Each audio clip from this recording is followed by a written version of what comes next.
आज हमारा चैप्टर 4 रहेगा मध्यकालीन समाज यूरोप एवं भारत। हमारे चैप्टर का नाम है। तो चलिए शुरू करते हैं। क्वेश्चन फर्स्ट देखो, मध्यकालीन यूरोपीय समाज का पहला वर्ग कौन सा था? ठीक है, तो भाई इसका आंसर रहेगा पादरियों का। ठीक है ना। अब नेक्स्ट क्वेश्चन देखो, टीथ क्या था? चर्च को कृषक से एक वर्ष में मिलने वाला उसकी उपज का 10वां भाग। तो अब आते हैं जो MCQ है वहाँ पर। क्वेश्चन फर्स्ट है, सामंतवाद शब्द किस जर्मन शब्द से निकला है? Option A strass, B feud, C flood और डी है लार्ड। तो भाई इसका राइट ऑप्शन है फ्यूड, ऑप्शन नंबर बी। अब क्वेश्चन सेकंड, सामंतवाद के अंतर्गत अभिजात वर्ग या लार्ड का घर कहलाता था? ऑप्शन ए तिथि, बी फिफ, 3 मेनर और डी है ट्रेटर। तो भाई इसका राइट आंसर रहेगा सी मेनर। क्वेश्चन थर्ड देखो, सामंतवाद के अंतर्गत कुशल योद्धाओं का वर्ग क्या कहलाता था?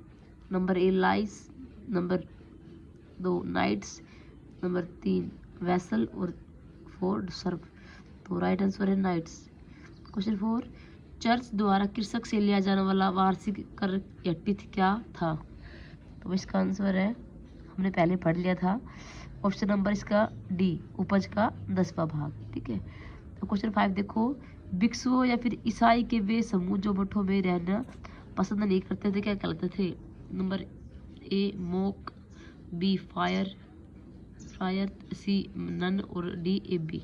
तो B right option B friar. ठीक है। क्वेश्चन नंबर 6 देखो, कृषिदास अथवा बंधक किसान कहलाते थे?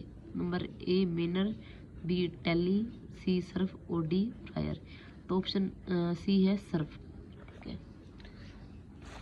अब आते हैं इसके वेरी शॉर्ट क्वेश्चन, यूरोप में शासकीय वर्ग के मुख्य काम क्या थे?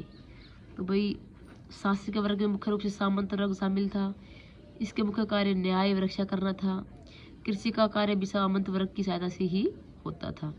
अब क्वेश्चन नंबर सेकंड है, मवासात से क्या अभिप्राय है? तो उत्तर है, मध्यकालीन भारत में अनेक किसान न तो सरकार को कर देते थे और न ही सरकार को आदेश मानते थे।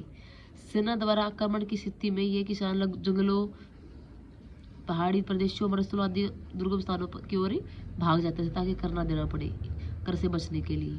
ठीक है ना। इनको क्या नाम दिया गया है? मवासात दिया गया है। अब क्वेश्चन थर्ड देखो, मकतब क्या होता है या फिर भारत क्या था? मकतब एक प्रकार का विद्यालय होता था जिसमें विद्यार्थियों अक्षर ज्ञान के साथ तारीफ शिक्षा भी प्राप्त करता था। ठीक है। अब क्वेश्चन 4 देखो, भारतीय मध्यकाल में जमींदार कौन थे? मध्यकाल में स्थानीय शासक वर्ग जिसे परंपरागत रूप से शासन करने के अधिकार प्राप्त थे। जिस क्षेत्र पर उनका अधिकार मान्य होता था वही उनकी जिम्मेदारी कहलाती थी। क्वेश्चन 5 देखो, मध्यकालीन भारत में मुजारियान कौन थे? तो भाई मुजारियान या मुजारे एक प्रकार कृषक होते थे। वे किसी बड़े जमींदार की भूमि पर खेती करते थे, बदले में उन्हें उपज का ही एक हिस्सा मिलता था। अब क्वेश्चन 6 है, मेनर क्या था? उपजाऊ भूमि को मेनर कहते हैं। ठीक है। जो भूमि उपजाऊ थी, फर्टाइल थी, उनको क्या बोलते थे? हमें मेनर बोलते थे। हालांकि मेनर में रहने वाले लोग मेनर की भूमि पर ही निर्वाह करते थे। किसान का जीवन बड़ा कष्टमय था। मेनर का स्वामी सामंत भोग विलास का जीवन व्यतीत करता था। क्वेश्चन 7 देखो, कैथोलिक चर्च एवं शक्तिशाली संस्था थी कैसे? कैथोलिक चर्च एक स्वतंत्र संस्था थी जिसके अंतर्गत अपने नियम थे। उसके पास राजा द्वारा दी गई भूमि होती थी जिससे वह उगाता था, इसलिए चर्च एक शक्तिशाली संस्था थी। अब क्वेश्चन 8 है भाई, इंपॉर्टेंट है ये, मध्य युग से क्या अभिप्राय है?